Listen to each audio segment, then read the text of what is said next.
तो जिसको दिवाली हिंदी में कहते हैं, दीपावली का एक बिगड़ा हुआ रूप है। दीपावली बोलने पर ही उसके अर्थ समझ में आएगा, जिसका अर्थ होता है दीप मतलब दिया, क्ले लैम्प। उसकी आवली कहते हैं जो रो होता है।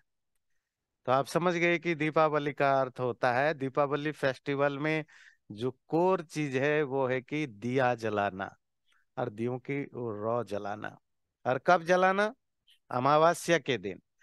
और कार्तिक मास के अमावस्या के तिथि में पड़ता है।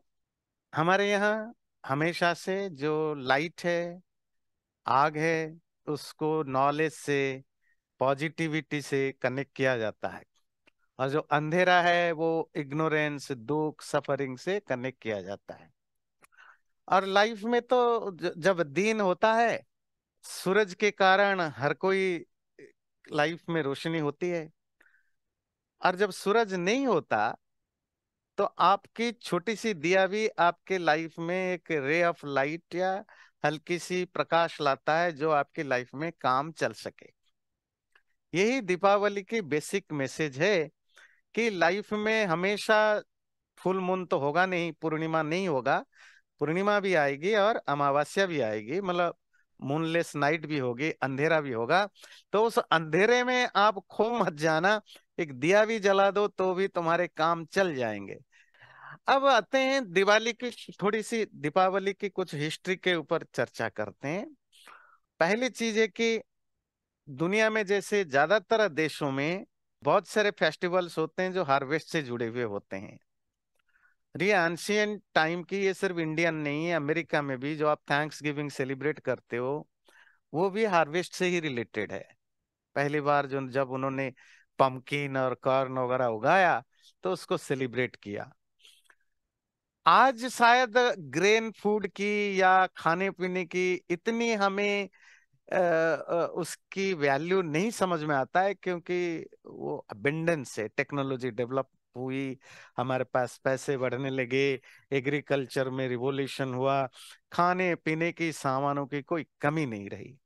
पर आप सोचिए, 1000 साल, 1200 साल, 1500 साल, 2000 साल पहले जब लोगों के लिए खाने पीने सरवाइव करने के लिए दो ही रास्ते थे, एग्रीकल्चर, खेती करो, और गाय बकरी जो जो पशु जहां मिलता है उसकी दूध वगैरह से गुजारा करना होता है। पैसा भी वही है, क्रेडिट कार्ड भी वही है, गोल्ड भी वही है, सब कुछ वही है। कौन? जो धान गेहूं बाजरा फसल जो आपके घर में आता है, इसकी क्या खुशी है आप कभी सोच नहीं सकते हो। मतलब आपके यार्ड में धान गेहूं बाजरा जो भी आप उगाओ, वो आपके यार्ड आने पर क्या खुशी होती है, ये तभी समझ में आएगा जब आप 4-5 दिन से भूखा हो और पहली बार खाना मिला हो। जैसे जैसे हमारी लाइवलीहुड या लाइफ अच्छी होती जाती है ना, हम चीजों की वैल्यू कम करते हैं क्योंकि वो इजीली अवेलेबल होता है। तो सेलिब्रेशन है। तो प्राचीन भारत में दो बड़े हार्वेस्टिंग होता है। एक तो ये अक्टूबर सितंबर, अक्टूबर नवंबर में जो बारिश के जो फसल लगाए गए थे वो पहली फसल कटने लग जाते हैं। अब ये जनवरी तक चलेगा, पर जो पहली हार्वेस्टिंग है ये अक्टूबर नवंबर में शुरू हो जाता है, and it will continue till the December and. इसी तरह जो दूसरी हार्वेस्टिंग होती है वो मार्च अप्रैल में होती है, जिसको हम फाल्गुन मास कहते हैं, जिसको आप होली के रूप में सेलिब्रेट करते हैं। दोनों फेस्टिवल में एक बड़ा कॉमन चीज होता था। कॉमन चीज होता था कि जो यज्ञ होता था प्राचीन काल में, और उस यज्ञ में पहला फसल जो आता था उसके बनाए हुए खाने को, पकवान को आहुति दी जाती थी। इसी को कहते हैं नव शस्येष्टि। नव मतलब न्यू, शस्य मतलब हार्वेस्टिंग, इष्टि मतलब यज्ञ। और वो दो होते थे। वासंती, वसंत कहते हैं स्प्रिंग, स्प्रिंग हार्वेस्टिंग का, जो होली के रूप में आजकल जिसका बिगड़ा हुआ रूप होली है। और दिवाली जिसको कहते हैं शारदीय, ऑटम हार्वेस्टिंग। ऐसा नहीं कि कलर पहले नहीं होता था, लाइट नहीं होती थी, और होली में यज्ञ नहीं होता। अब यज्ञ में नए फसल की आहुति नहीं दी जाती है।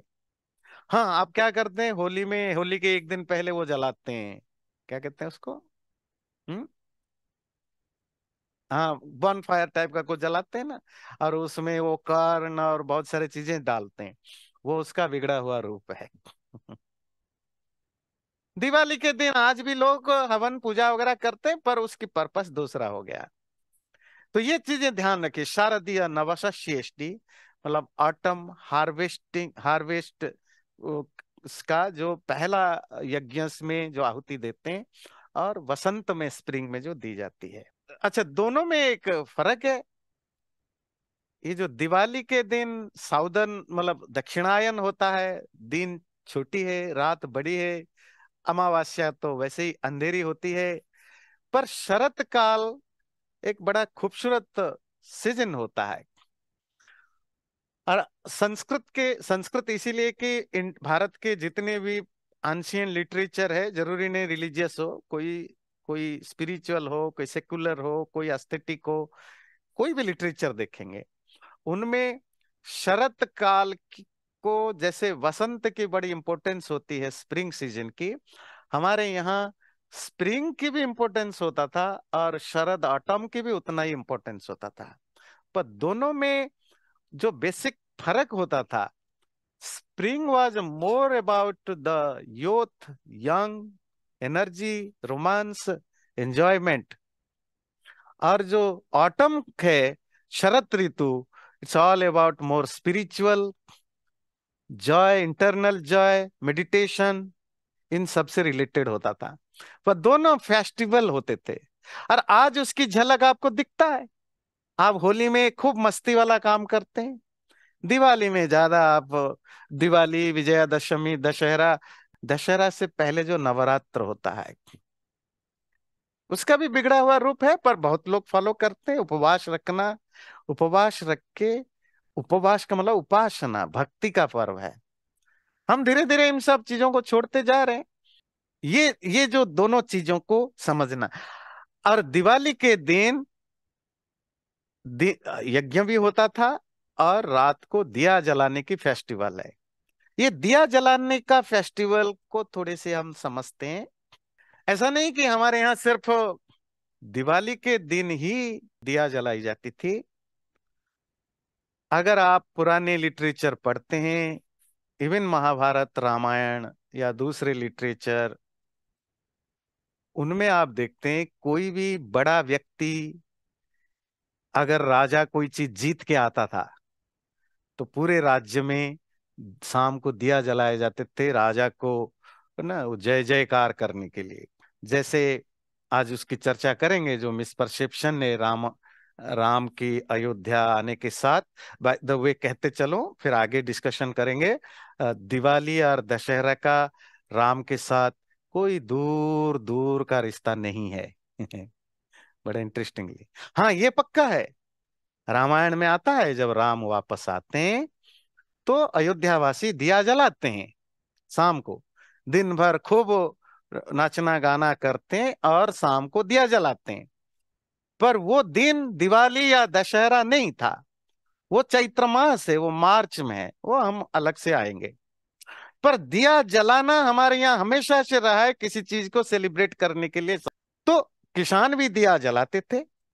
इसी के साथ साथ, क्योंकि हमारा जो सिविलाइजेशन है बहुत पुरानी है, हजार हजार सालों की सिविलाइजेशन जिसकी होती है, तो आप 10,000 साल में, 15,000 साल में, 5,000 साल में ऐसी बहुत सारी घटनाएं, इंसिडेंट्स घटते हैं जो उसी दिन घटते हैं। फिर धीरे धीरे धीरे उसके साथ फिर हम उसको आइडेंटिफाई करने लग जाते हैं।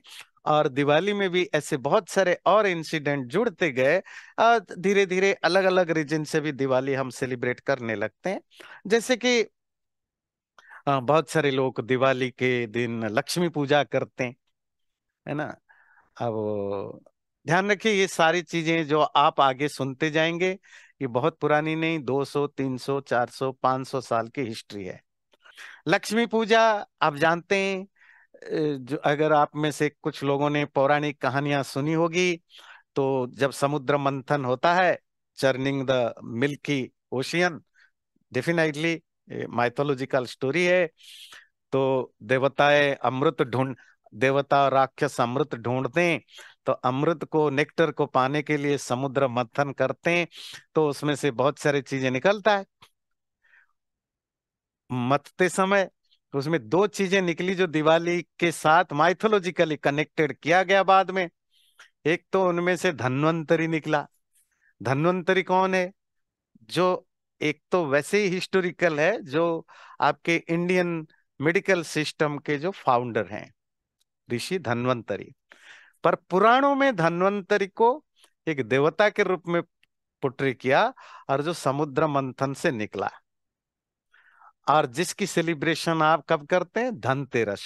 नॉर्थ इंडिया में धनतेरस धन का तेरस होता है, पैसे का। साउथ में धनतेरस धन्वंतरी का तेरस होता है। तेरस मतलब त्रयोदशी, 13th। ठीक है ना? नहीं तो भारत में कहीं धन्वंतरी त्रयोदशी, मतलब धन्वंतरी मतलब founder of Indian health system, और कहीं धन मतलब पैसा, जिसके कारण मोस्ट ऑफ नॉर्थ इंडिया की बाजारों में आप देखेंगे सोना पित्तल वगैरह खरीदा जाता है। एक चीज बाय द वे को, दिवाली पूरे भारत में सेलिब्रेट उस रूप में नहीं होता।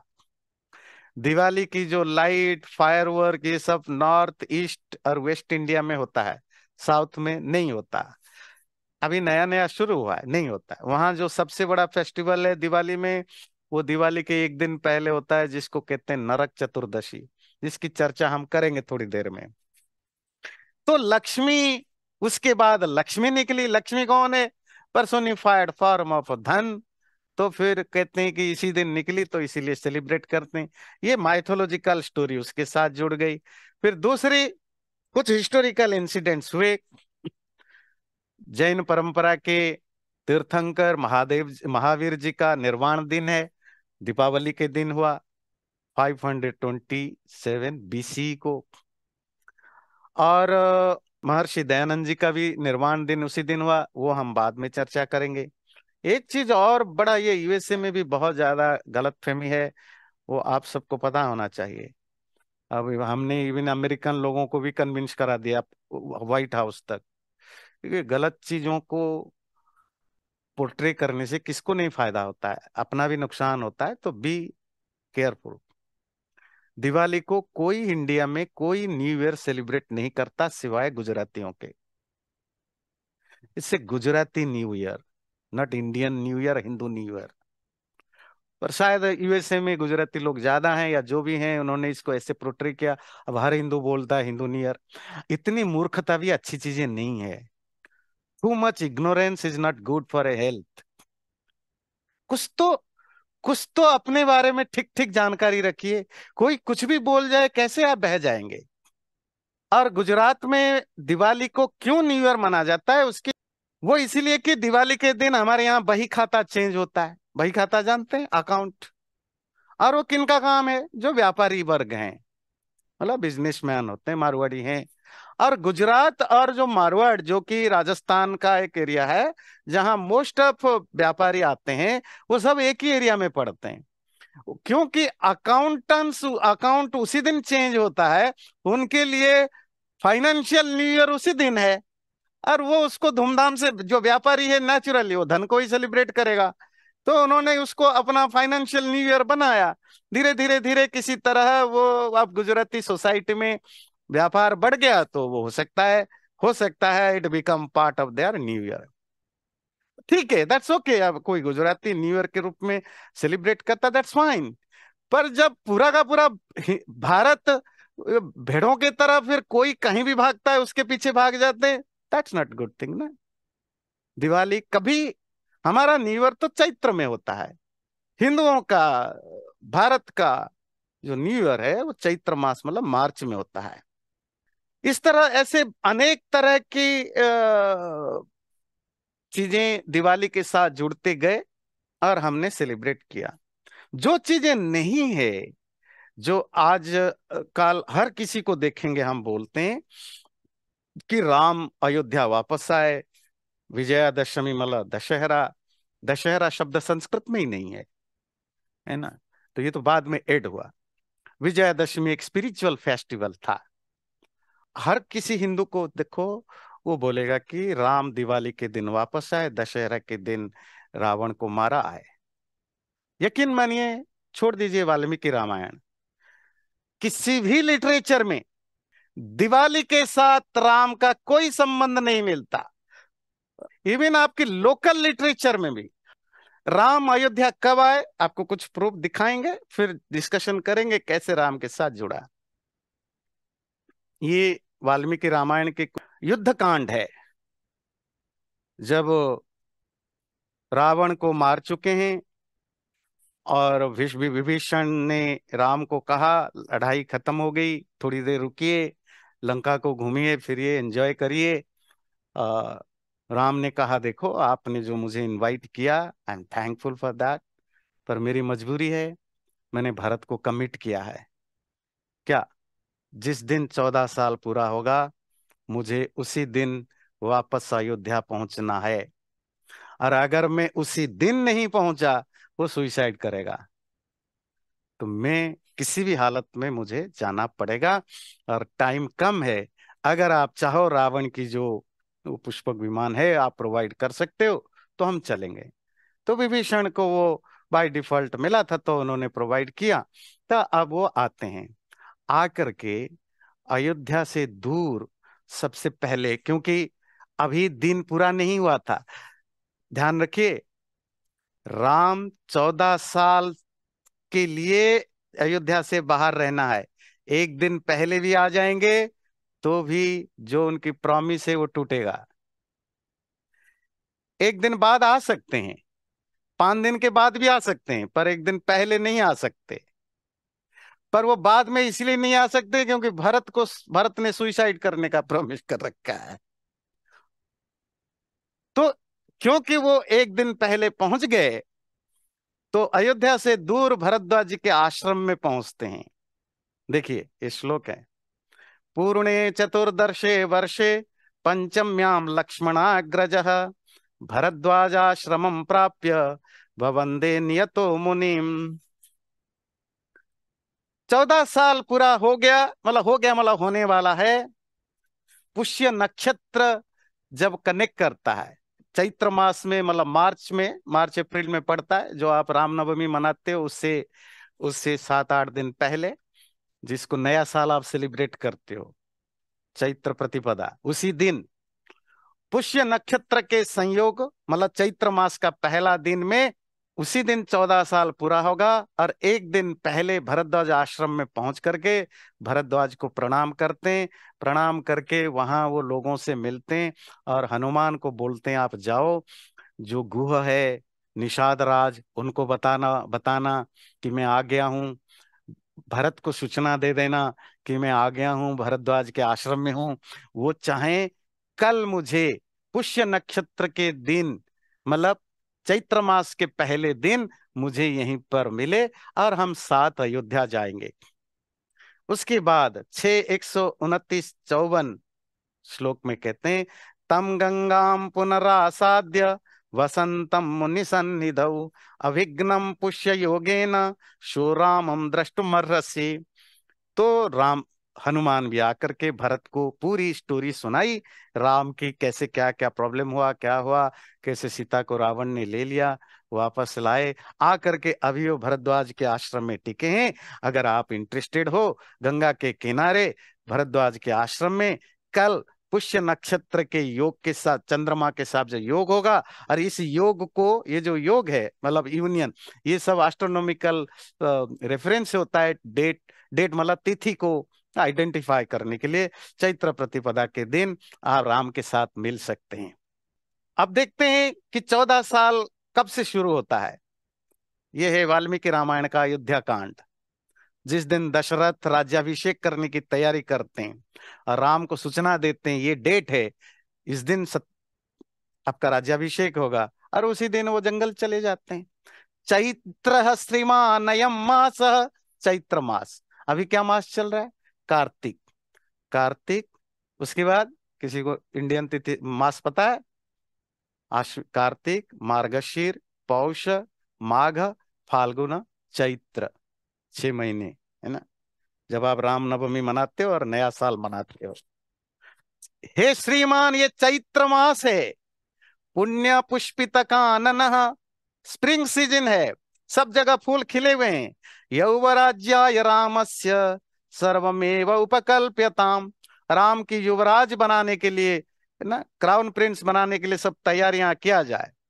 राज्ञस्तु परते वाक्य जनघोषो महान अभूत, राजा के, दशरथ राजा के ऐसे बोलने पर पूरे अयोध्या में जय घोष शुरू हो गया। यतस्त्वया प्रजाश्चेम स्वगुणैरनुरंजिताः तस्मात् त्वं, ये अंडरलाइनिंग है, तो मैंने येलो कलर में है, पुष्य योगेन यौवराज्यम अवाप्नुहि।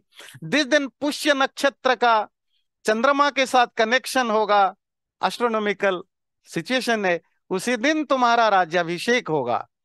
और ये है अयोध्या कांड दूसरे कांड में, ये है युद्ध कांड अगेन पुष्य योगेन। कुछ समझ में आया? तो राम जिस दिन गए उसी दिन आए, आना जरूरी था, और वो था चैत्र मास, है ना। ये था मार्च अप्रैल में। क्योंकि आज वो टाइम नहीं है कि मैं आपको रावण को कब मारा गया वो भी डिटेल बताऊं, पर इतना बताना था कि राम दिवाली के दिन नहीं आए थे, चैत्र मास में आए थे। नंबर टू, चलो कभी भी आए आप कहेंगे किस कहीं लिखा होगा।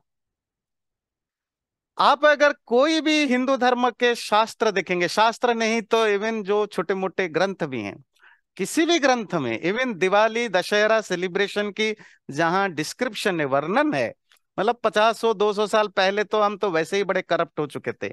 इवन किसी करप्ट ग्रंथ में भी, किसी पुराणों में भी रेफरेंस नहीं है दिवाली और दशहरा की राम के साथ कनेक्ट करने की। तो आप कहेंगे इतनी बड़ी बात, फिर अगर नहीं है तो पूरी धरती तो राम और दिवाली के साथ नाचता है। ये तो हिंदुओं की फेमस उनकी अपनी कैरेक्टरिस्टिक है ना। अगर यही सब नहीं होगा तो हिंदू हिंदू कैसे होगा? अगर उसका सब कुछ परफेक्ट है, अगर वो अपनी हिस्ट्री जानता है, अगर वो अपने फेस्टिवल को समझता है, वो अपने धर्म को समझता है, फिर हिंदू ही क्या होगा? तो फिर तुम्हारा कैरेक्टरिस्टिक चेंज नहीं हो जाएगा। चलिए खैर, ये तो भला भला बुरा सुनाने से तो प्रॉब्लम सॉल्व नहीं होगा, पर अब प्रॉब्लम सॉल्व करते हैं। ये भी आपको बताएंगे कि ये कहां से शुरू हुई। जैसे कि भारत में खास करके जब हम गुलामी होने लगे मुगलों के कारण, भारत में पहली बार एक एक ह्यूज नंबर में हर वो हिंदू व्यक्ति, खास करके नॉर्थ इंडिया में, मुसलमानों के कनेक्शन में आने लगा। और उनके लिए ये बड़ा शॉकिंग था कि उनमें वो एग्रेसिवनेस तो है ही, मुस्लिम में सब जगह है। तो वो जो अपना जुलूस निकालते थे ईद की, अपनी बाकी चीजों की जुलूस निकालते थे, मोस्टली इन 18-19 सेंचुरी में नॉर्थ इंडिया, वेस्ट इंडिया और ईस्ट इंडिया, क्योंकि साउथ में इतना ज्यादा उनका प्रभाव नहीं था, तो अलग अलग तरह के मास फेस्टिवल बनाए गए to counter it. Mass festival समझते हैं, मतलब हमारे यहाँ फेस्टिवल होते थे घर में करो, मंदिर में जाओ, भीड़ है। मास मतलब जहां रैली निकले। जैसे महाराष्ट्र में गणेश पूजा शुरू हुई। कब शुरू हुई? बाल गंगाधर तिलक ने शुरू किया। क्यों? क्योंकि हिंदुओं में जहां, अच्छा दूसरी एक प्रॉब्लम थी, हम कास्ट के कारण मारकाट में लगे हुए थे अपने के अंदर। ब्राह्मणों में क्षत्रिय शूद्र है, कोई किसी को छुएगा नहीं, ये नहीं करेगा। तो हिंदुओं में दो प्रॉब्लम था, एक एक्सटर्नल शत्रु पड़ोस में आपके घर के बगल में बढ़ते जा रहे, उनके मास फेस्टिवल्स हो रहे हैं जहां हजारों लाखों लोग रोड पर मार्च कर रहे हैं, और हिंदू एक ही अपनी जाति के नाम पर मार्केट करते रहते हैं।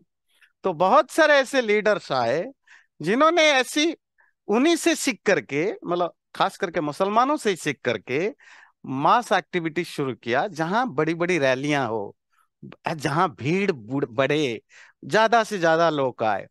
तो महाराष्ट्र में गणेश पूजा शुरू हुई उसी कारण से। और वो गणेश पूजा का था कि एक तो पुणे और नागपुर के आसपास जहां तिलक हैं, वहां भी एक तो ये रिलीजियस कॉन्फ्लिक्ट था ही, दूसरा आजादी की लड़ाई में लोगों को जोड़ना था।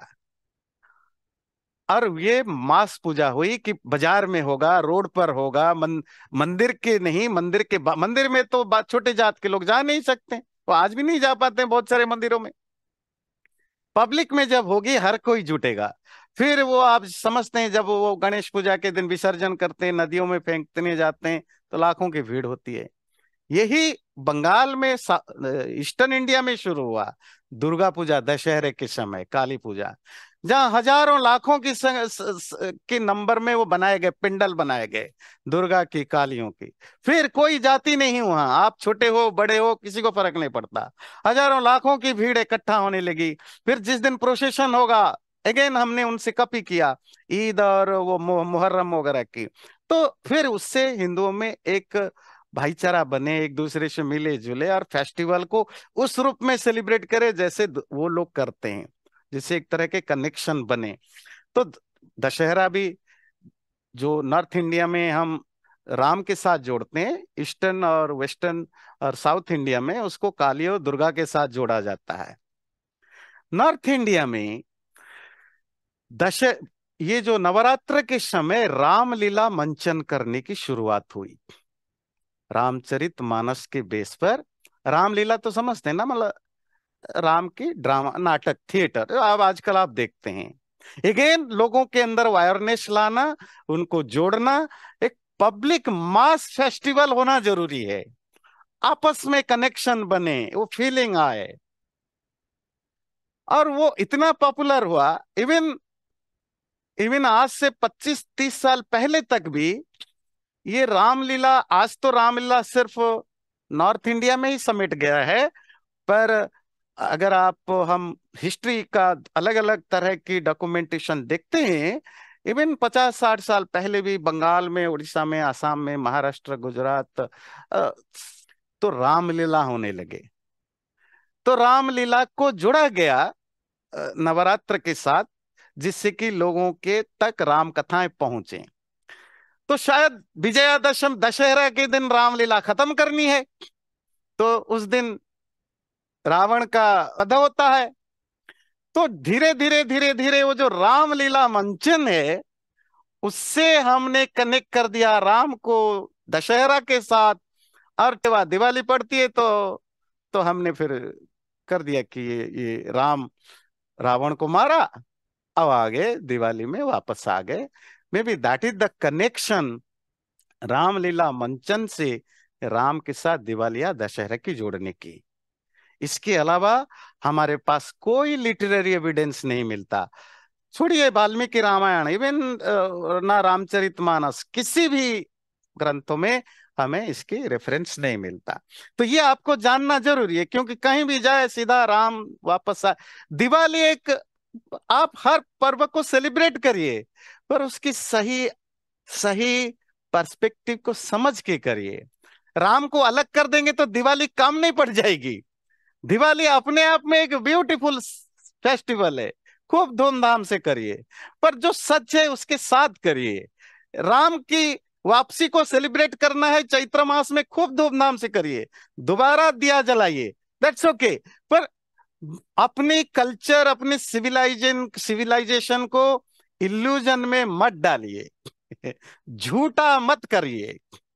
चलिए आगे आते हैं। तो फिर धीरे धीरे हमारे यहाँ और फेस्टिवल्स जुड़ने गए, तो दीपावली बिकम 5 दिन की दिवाली बन गई, है ना। आजकल तो 5 दिन की होती है। वो 5 दिनों में कहीं 2 दिन का है, कहीं 3 दिन का, कहीं 4 दिन, 5 दिन, पर मैंने आपको पांचों का थोड़ा थोड़ा समझा देंगे। पहली चीज है तो धनतेरस, 13वां। तेरस मतलब क्या है? त्रयोदशी, 13th। ओके, अमावस्या या पूर्णिमा किस दिन पड़ता है? 15th। हमेशा ध्यान रखिए, एक महीना 2 पार्ट में होता है। कृष्ण पक्ष 15 डेज, जिसकी 15th डे होता है अमावस्या। फिर अगले दिन चांद थोड़ा थोड़ा बढ़ता है, 15 डेज, 15 डेज को होता है पूर्णिमा। तो 15th को कहते हैं पंचदशी, 15। चतुर्दशी कहते हैं 14 को, 14th को, जिसको आप कहते हैं चौदस, है ना। और त्रयोदशी, तेरस, द्वादशी हिंदी में पता नहीं क्या कहते हैं, आप बता सकते हैं, ठीक है। तो धनतेरस 13वें दिन से शुरू होता है पहली फेस्टिवल, जिस दिन आप मोस्टली नॉर्थ इंडिया में अ, धन से रिलेटेड व्यापार वगैरह से ज्यादा करते हैं। नए नए घर में नई नई चीजें खरीदना, बिजनेस वाले बहुत ज्यादा इसको सेलिब्रेट करते हैं। और कहीं कहीं साउथ में, वेस्ट में, भारत के अलग अलग जगह उस दिन धन्वंतरी त्रयोदशी, अर्थात जो आपने जाना आयुर्वेद के जो फाउंडर हैं, उनकी जयंती के रूप में भी सेलिब्रेट किया जाता है। 14वां दिन, देखिए 15 डेट दिवाली है, तो 14th डेट को होता है नरक चतुर्दशी। ये नॉर्थ इंडिया में किसी को पता नहीं, क्योंकि नॉर्थ इंडिया में सेलिब्रेट नहीं होता। अच्छा, बाय द वे, साउथ में सबसे बड़ा जो फेस्टिवल होता है वो नरक चतुर्दशी है, तो वहां दिवाली नहीं है। आजकल तो क्योंकि अब आजकल तो हर कोई, बेंगलुरु में मोस्ट ऑफ वो सारे कॉस्मोपॉलिटन सिटीज हो गए हैं, बेंगलुरु हो, चेन्नई हो, दिल्ली हो, मुंबई हो, वहां तो हर किसी के लोग मिल जाते हैं। पर वैसे साउथ कल्चर में दिवाली जैसे नॉर्थ ईस्ट या वेस्टर्न इंडिया में सेलिब्रेट होता है, उस तरह नहीं होता है। पटाखे करना इतने धूमधाम से नहीं होता है। वो जो धूमधाम से करते हैं वो करते हैं ये नरक चतुर्दशी के दिन। इसकी स्टोरी क्या है? तो महाभारत में एक स्टोरी आती है कि कृष्ण ने नरकासुर, नरक नामक एक दुष्ट राजा या राक्षस, जो कामरूप, प्राग ज्योतिषपुर महाभारत में जिसको आजकल असम कहते हैं, उसी का एक नाम कामरूप है, उसी का दूसरा नाम प्राग ज्योतिषपुर है।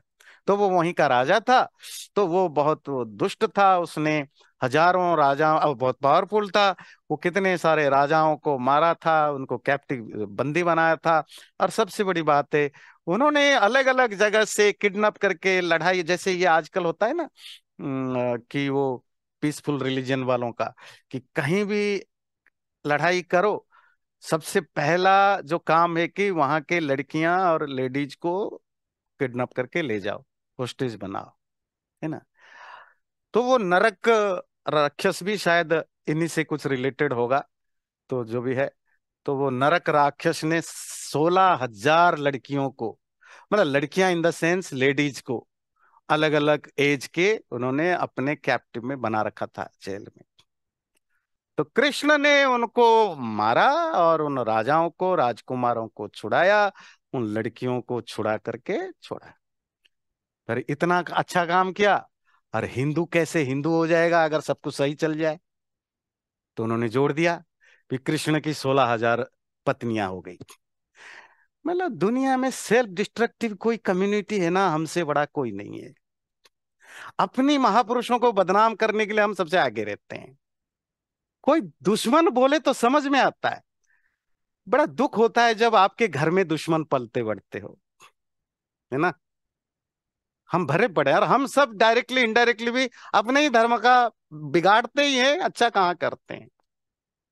तो फिर हमने ये ठप्पा लगा दी कि आगे जा करके महाभारत में ऐसा नहीं है कि कृष्ण ने किसी से शादी की, नहीं नहीं नहीं, बिल्कुल नहीं है। ये तो हम जैसे भक्तों ने स्टांप लगाते फिरते हैं हर चीज की, कि 16,000 पत्नियां हैं। उस 16,000 महिलाओं को छुड़वाया। तो साउथ में इसको बहुत बड़ा माना जाता है, साउदर्न स्टेट्स में।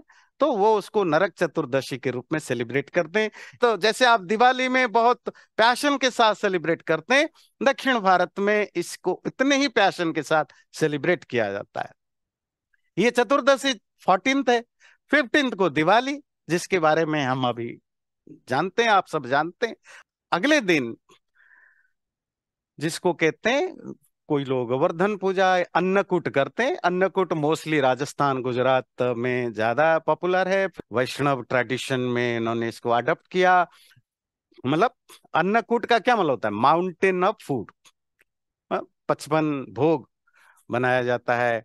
55 मतलब 55 टाइप्स ऑफ क्यूजिन्स बनाया जाता है, फिर लोगों में बांटा जाता है। बहुत सारे नॉर्थ इंडिया के मंदिरों में, नॉर्थ तो नहीं कहेंगे, नॉर्थ वेस्टर्न, मतलब गुजरात, राजस्थान, यूपी में भी ब्रज क्षेत्र में, मतलब जिसको आप वेस्टर्न यूपी और राजस्थान बॉर्डर कहते हैं, यहाँ भी ये प्रचलन है। उसका कारण है वैष्णव यहाँ जो वृंदावन मथुरा वगैरह यहाँ होने के कारण, तो इस एरिया में वैष्णवों में ये इसकी पॉपुलैरिटी है।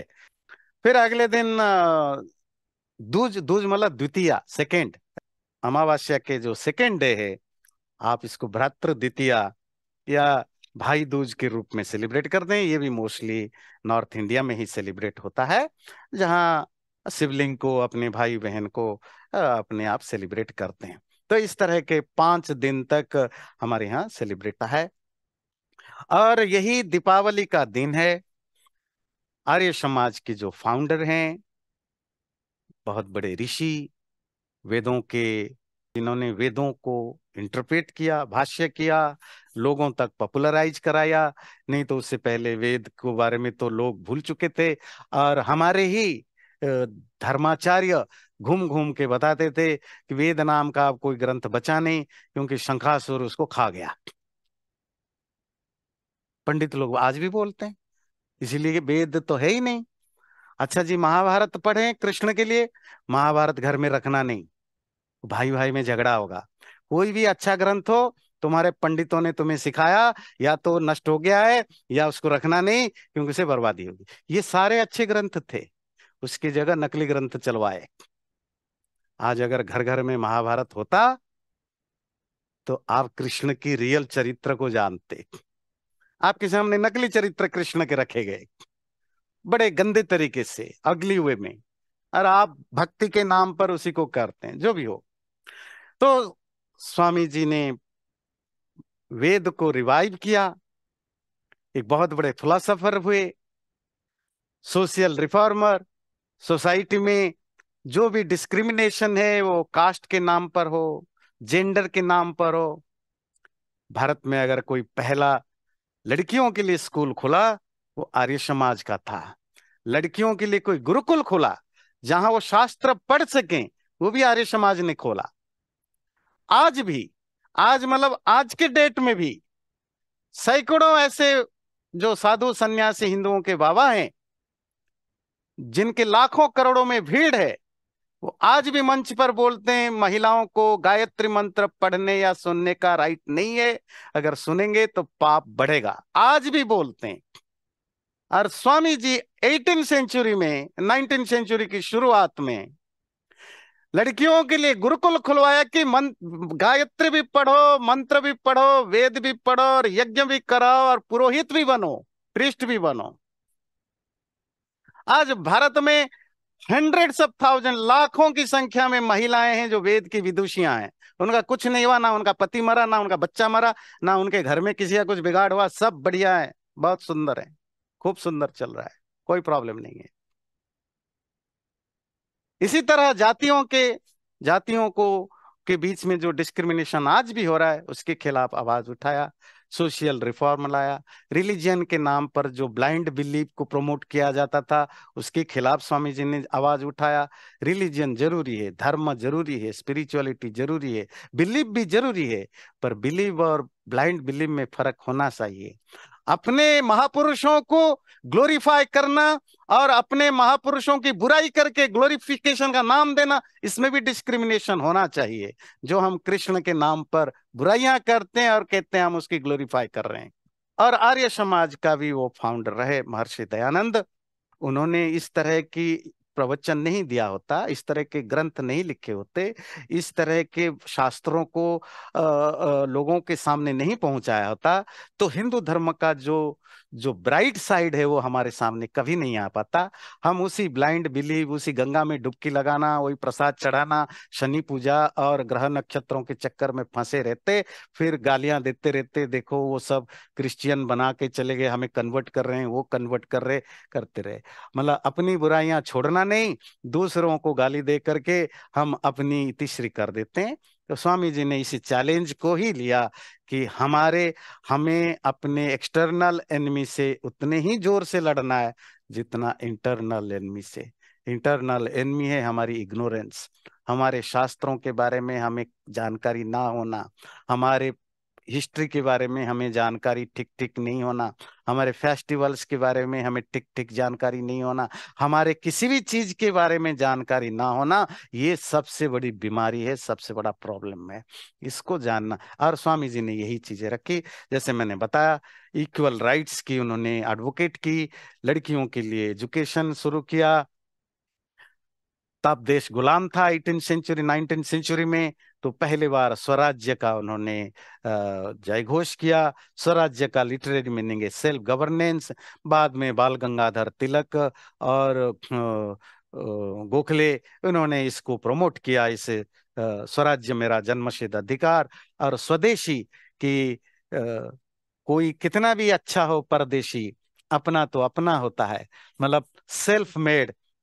इस चीज को भी स्वामी जी ने किया, जिसको आगे महात्मा गांधी ने उसको प्रमोट किया। स्वामी जी एक फियरलेस व्यक्ति थे। फियरलेस इन द सेंस, जो उनको बोलना था, जो खराब है खराब है, जो अच्छा है अच्छा है, उन्होंने कभी केयर नहीं किया।